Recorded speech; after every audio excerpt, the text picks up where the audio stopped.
চরম খাদ্য সংকটে প্যালেস্টাইন, গাজায় ৫৭ জনের মৃত্যু। খাদ্য, পানি ও ওষুধবাহী সহায়তার ট্রাকগুলো সীমান্তে আটকে আছে।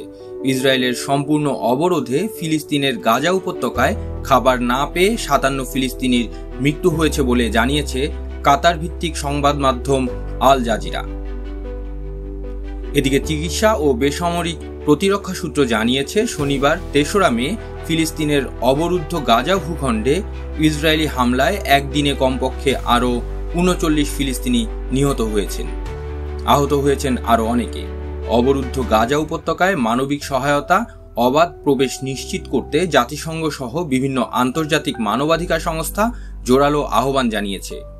তারা বলছেন, খাদ্য ও ঔষধ সংকট চরম আকার ধারণ করেছে এবং অনাহারে মৃত্যুর ঘটনায় নিন্দা প্রকাশ করেছে। গাজার স্বাস্থ্য মন্ত্রণালয়ের সর্বশেষ তথ্য মতে চলমান যুদ্ধ শুরু হওয়ার পর থেকে কমপক্ষে ৫২,৪৯৫ জন ফিলিস্তিনি নিহত এবং ১,১৮,৩৬৬ জন আহত হয়েছেন। তবে গাজা গভর্নমেন্ট মিডিয়া অফিস বলছে বহু মানুষ ধ্বংসস্তূপের নিচে চাপা পড়ে আছেন এবং তাদের মৃত ঘোষণা করা হয়েছে। ফলে মোট মৃতের সংখ্যা ৬১,৭০০ ছাড়িয়ে গেছে।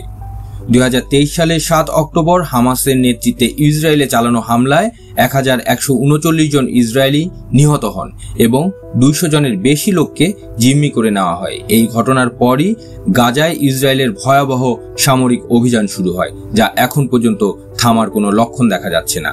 আপনারা দেখছিলেন প্রতিদিন সকাল।